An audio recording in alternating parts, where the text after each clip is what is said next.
What is up, you guys? Welcome back to my channel. I'm Jessica and I talk about frugal living, fitness motivation, and minimalism. In this video, I'm going to give you some packing tips for a cruise I just went on and some basic traveling tips when cruising. So let's get into it.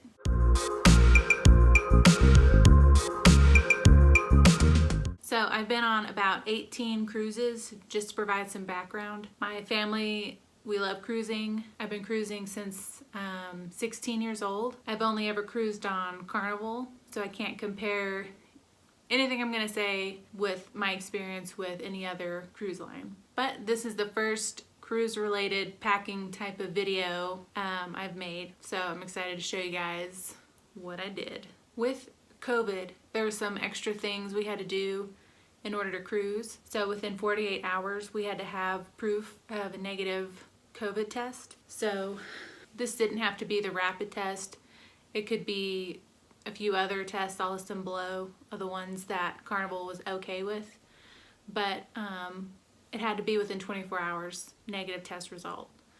So I took 2 tests on Friday, and then as a backup, I had the box of the at-home test. I'll go get it, one second. So in addition to the 2 different kinds of COVID tests I took on the Friday before the cruise, I also had one of these just in case. Make sure it says RX on it or else it's like not legit. And I got this from emeds.com, I believe it is. And they don't sell like one, so I had to get like a pack of 6 for like $150. Okay, so let me show you guys how I packed. The first thing I did was to make sure I had all of my documentation. So I got my envelope here. Make sure you've got birth certificate, your passport. For cruises right now, you can either travel with passport or birth certificate. I had both. In addition to that, I also had my proof of COVID vaccination and proof of negative test result within 48 hours. So there was a lot of extra paperwork with this cruise, okay? And then I'm getting my shoes out. I put my shoes in first. So I'm just determining which shoes I want to pack. So putting the boots in, got my pirate boots. Got my other dress boots, putting those in. Got my flip-flops. And Titan's there. He gets nervous whenever I get the suitcase out, he gets really nervous. Okay, then I got my toiletries, shampoo, conditioner, deodorant, sunblock. Got all that in a bag. And hand sanitizer. If anything's liquidy, I put it in a Ziploc bag, just in case anything leaks. And this one, I got my Tylenol, vitamins, hair supplies, hairbrush, hairspray. Put that in there. All right, next I got my makeup, nail polish. Got some razors in there, all in a Ziploc bag. Especially small things Ziploc bag. Okay, got my jewelry in there. Most of it isn't real. More makeup and some makeup wipes, straightener. Okay, next we got my unmentionables, socks, underwear, sports bras. I put as much of it as I can in a Ziploc bag. And then I got my swimsuit there. I only brought one. And then I got my shorts using the roll-up method, rolling up those, putting those in there. And then I got some t-shirts and regular shirts, just rolling those up. Very comfortable. Comfort is really important to me when I wear stuff. So rolling those up, putting those in there. All right, and then Titan moving around, which is fine. Okay, now I got my fancy stuff. Got my fancy shirt, number 1, got some fancy pants. Swimsuit covers, I got a lot of those. Got like four swimsuit covers and like a swim dress thing. That's a swim dress thing. And y'all, I only wore like 2 of those. But I like to have options, but if I didn't have room, I wouldn't have brought it. Titan, moving around. Okay, got my fancy dress I wore on one of the formal nights. Now I'm packing some sleeveless shirts. 3 sleeveless shirts, and I had my phone charger there. So that is all I packed for this 7-day cruise. There's 2 formal nights. I wore some fancy dress pants on the second night. The first night I wore a dress. Pretty bougie. So now that you saw how I packed my suitcase, let's get into some basic cruising tips that I want to share with you. Number one is when you get to your room, your cabin on the cruise ship, a regular suitcase doesn't fit under the bed. So what I do is I open the suitcase and then you can slide it under the bed. Then you can use the empty Ziploc bags as to put your dirty clothes in and stuff. You can do laundry on the ship, but most of the time it's just 7 days. So if it's dirty, I'll just bring it home and wash it at home to save time because I'm probably not gonna wear it again anyway. So just open the suitcase, put it under the bed, and then you can put dirty clothes in the Ziploc bag in there. You can put souvenirs, shoes, anything extra that won't fit in any of the drawers or the closet. You can, keep them under the bed that way. Cruising tip number 2, and I only realized this on this most recent trip. And this trip was for my mom's 70th birthday trip. The family went on this 7-day cruise out of New Orleans. It was really nice. When you're on the ship, you can get Wi-Fi. There's 3 different packages, and they range from the cheapest is like a social media package. The middle one is where you can check your bank plus social media, check your bank and your email and stuff like that. And the third one is when if you want to stream, watch YouTube videos, watch Netflix, watch TikToks, that's the most expensive version. And what I learned on this trip was you should get your Wi-Fi, purchase it before you get on the ship. If you purchase your Wi-Fi before you get on the ship, it's 15% cheaper. Normally, I like to plan ahead, and any excursions, any Wi-Fi packages, anything extra I want to buy in addition to just being on the cruise ship, I buy that ahead of time just because I like to budget for it, pay for it, and it's good to go. But since all these cruises have been, been getting canceled, because we had 2 or 3 extra cruises before this one that got canceled. So, and then the hurricane hit New Orleans right before we went on this cruise. So it was likely that this cruise would be canceled too. It was the first cruise starting out of New Orleans since COVID, post hurricane. They had emergency responders staying on the ship. And then they got off the morning we got on the ship. That's how close of a call it was. We weren't sure if it was canceled. So anyway, I didn't buy anything ahead of time because I didn't want to go through the hoops of getting my money back if the cruise got canceled again.